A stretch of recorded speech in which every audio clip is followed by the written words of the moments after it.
नेपाळमध्ये आलेल्या विनाशकारी भूकंपामुळे तिथलं जनजीवन पूर्णपणे विस्कळीत झालंय। तिथल्या पीडितांना आपलाही मदतीचा हात द्यावा या भावनेतून बुलेटस्वारांचा एक ग्रुपही पुढे सरसावलाय। BOBMC बॉबमॅक नावाच्या बुलेट चालकाच्या क्लबनं नेपाळमधल्या भूकंप पीडितांसाठी सुमारे 20 लाखांचा निधी जमवला आहे। याखेरीज एका विशेष बाईकचा लिलाव करून आणखी 1 ते 1.5 लाख गोळा करण्याचा या क्लबनं संकल्प सोडलाय।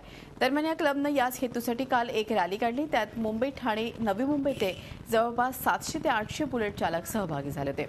ठाण्यातल्या घोडबंदर रोड इथून निघालेली ही रॅली पालघरपर्यंत नेण्यात आली। या रॅलीमध्ये आम्ही नेपाळचे जे डिझास्टर झालेलं आहे, जे अफेक्टेड आहेत त्या लोकांना मदत करतोय। आत्तापर्यंत अक्रॉस कंट्री लेवल आम्ही जवळजवळ 20 लाख रुपये उभारलेले आहेत आत्ता।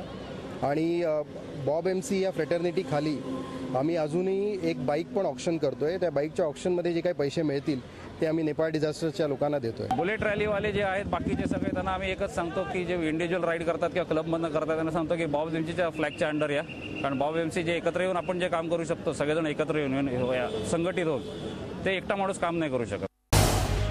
झी 24 तास रहा एक पाऊल पुढे।